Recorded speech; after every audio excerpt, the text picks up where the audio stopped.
Hola a todos, bienvenidos a un nuevo vídeo.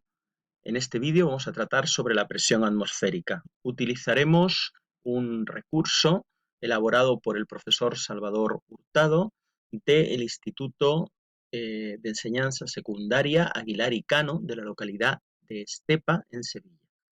Cuando lo utilicemos veremos en la parte baja la dirección de la página web de dicho instituto, que os recomiendo visitar porque tiene material como este de altísima calidad pedagógica y didáctica. Nosotros vivimos inmersos en un fluido. Ese fluido es la atmósfera. La atmósfera ejerce sobre nosotros una presión que llamaremos presión atmosférica. La atmósfera es la capa gaseosa que rodea a la Tierra. El aire está retenido por la Tierra y no se difunde por el espacio porque el aire pesa. La presión atmosférica corresponde al peso de la columna de aire situada sobre una determinada superficie. Como indica el principio fundamental de la hidrostática, la presión ejercida por un fluido, y el aire es un fluido, es un gas, es la presión ejercida por el aire, entonces será directamente proporcional a la altura en la que nos encontramos. Concretamente, recordemos que la presión hidrostática o la presión en un fluido es igual al producto de la densidad de ese fluido por la aceleración de la gravedad y por la altura. Por lo tanto, considerando la densidad del aire y G constantes, la presión es directamente proporcional a la altura en la que nos encontremos. Eso significa que en la cima de una montaña, en la parte alta de una montaña, tendremos encima nuestro menos aire y por tanto menos presión. Sin embargo, a nivel del mar tendremos encima nuestro más aire y por lo tanto más presión. La presión atmosférica hemos dicho que varía con la altitud. Imaginemos un edificio. En la base del edificio estamos a una altura, imaginemos HA sobre el nivel del mar. En la base del edificio, aplicando la ecuación fundamental de la hidrostática, la presión será igual a la densidad por la gravedad por la altura a la que nos encontremos en esta base del edificio. Sin embargo, en lo alto del edificio, la presión será igual al producto de la densidad por la gravedad por la altura máxima del edificio, es decir, por la altura de la cúspide del edificio. Si restamos PB menos PA, sería D menos G por HB menos D menos G por HA. Si sacamos factor común D por G, me quedaría el producto D por G multiplicado por, abre paréntesis, HB menos HA. Y HB menos HA es precisamente la altura del edificio, en este caso la altura de la Torre Eiffel. PB menos PA sería entonces la densidad por la gravedad, la densidad del aire, ¿verdad? Por la gravedad por la altura del edificio. Por lo tanto, si tenemos edificios altos o queremos calcular la altura de montañas, nosotros podemos medir la presión en la cima menos la presión en la base, va a ser igual al producto de la densidad del aire por la gravedad por la altura pues, de ese edificio alto, que puede ser como este, la Torre Eiffel, puede ser un edificio de muchos pisos, o también puede ser una montaña, ¿verdad? Algo donde haya una variación importante de la presión. Cuando nosotros tomamos un vaso y le añadimos agua y lo tapamos con un papel, si invertimos el vaso y dejamos de sostener el papel, vemos que el papel queda retenido, que no cae. ¿Por qué? Porque no cae. Si el peso del agua sobre el papel haría que no cae por la siguiente razón, porque esta presión que ejerce el agua sobre el papel está contrarrestada con la presión atmosférica. El físico italiano Evangelista Torricelli llevó a cabo la siguiente experiencia. Llenó de mercurio un tubo de vidrio cerrado por un extremo y lo introdujo boca abajo en una cubeta de mercurio.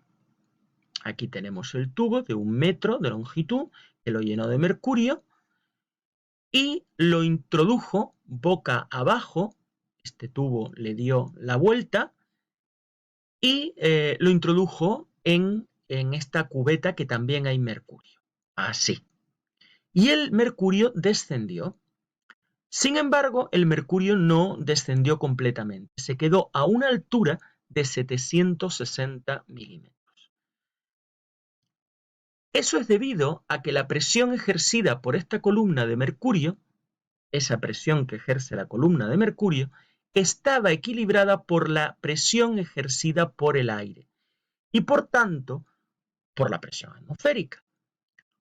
La presión que ejerce la atmósfera es equivalente, por tanto, a una columna de mercurio de 760 milímetros de altura o de 76 centímetros de altura. Teniendo en cuenta que la densidad del mercurio es 13.600 kilogramos por metro cúbico, aplicando el principio fundamental de la hidrostática, la presión igual a D por G por H, esta es la densidad del mercurio en las unidades del sistema internacional, aceleración de la gravedad en unidades del sistema internacional y la altura a la que descendió el mercurio, en vez de puesta en milímetros, puesta en metros, 760 entre 1000, que es 0,76.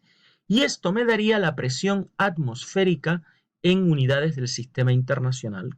Se mide en pascales, que es 101.300 pascales. Esto equivale a 760 milímetros de mercurio o a una atmósfera de presión. Bien, la presión atmosférica se mide con barómetros. Los barómetros de mercurio son de diversas clases, pero todos se reducen al tubo de Torricelli. En la figura se presenta un barómetro de sifón.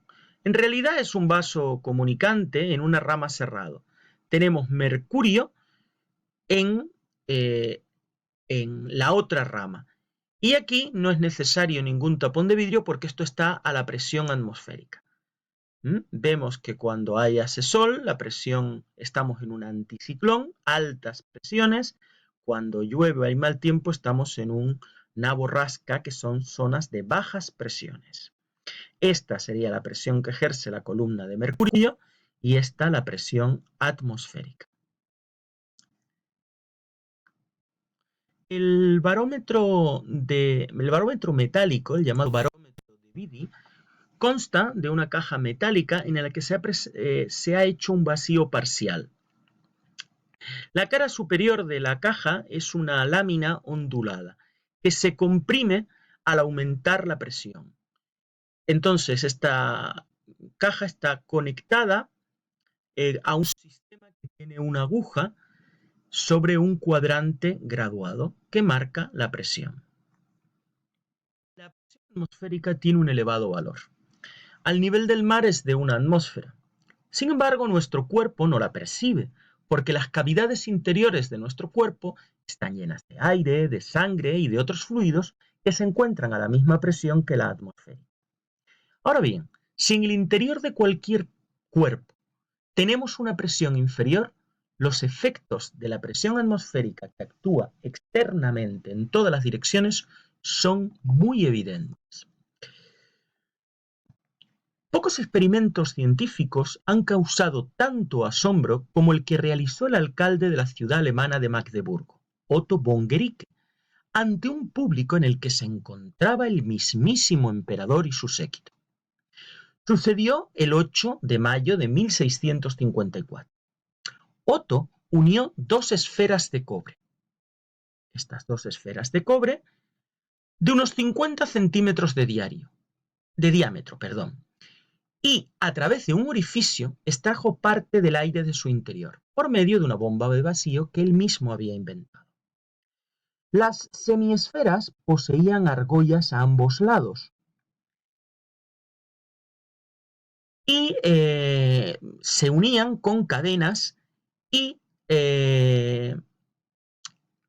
se unieron a tiros de 8 caballos aquí, aunque aquí estamos dibujando de 4, pues fueron de 8 caballos cada una. Tras mucho esfuerzo, estos caballos al final consiguieron separarlas, lo que produjo un gran estruendo.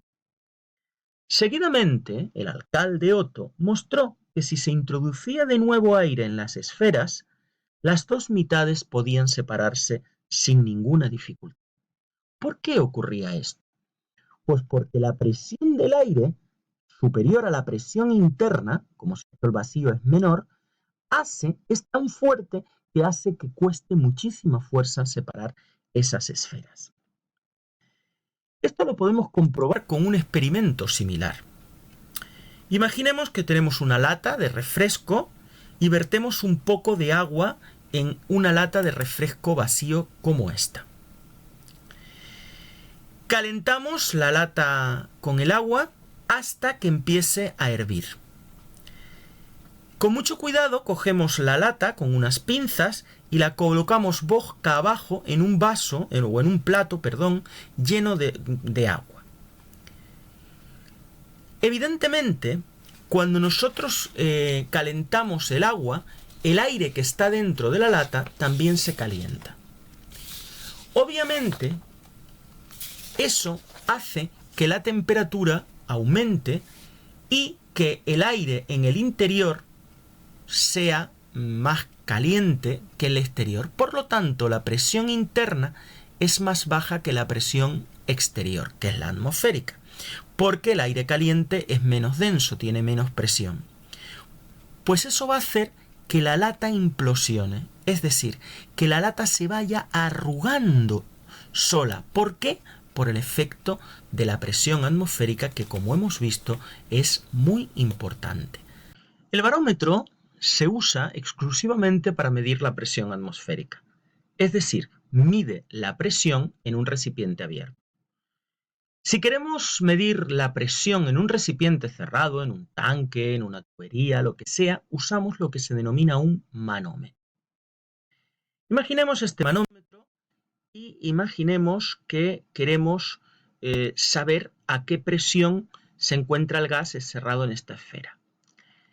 Vamos a pulsar la llave para abrirla y el manómetro indica 0. Pero la presión del gas no es 0. ¿Se habrá estropeado el manómetro? No. Los manómetros miden la presión de un gas en comparación con la atmosférica, es decir, la presión a la que está el gas en este caso es de 1000 milibares, que sería la presión atmosférica. Aquí tenemos un manómetro de tubo abierto, que lo conectamos al recipiente donde queremos medir la presión. Esta es la presión que yo quiero medir, P. El manómetro, el otro brazo, está conectado a la presión atmosférica, está abierto, por lo tanto. La presión manométrica lo que mide es la densidad del líquido por G y por H, siendo H la diferencia de altura entre estas dos ramas del manómetro. Pero la presión real que hay aquí es la presión que ha medido el manómetro, es decir, esta, la densidad del líquido por G y por H, más la presión atmosférica. Pues bueno, pues muchas gracias por vuestra atención. Espero que haya quedado más claro todo lo que hemos explicado y hasta un futuro vídeo.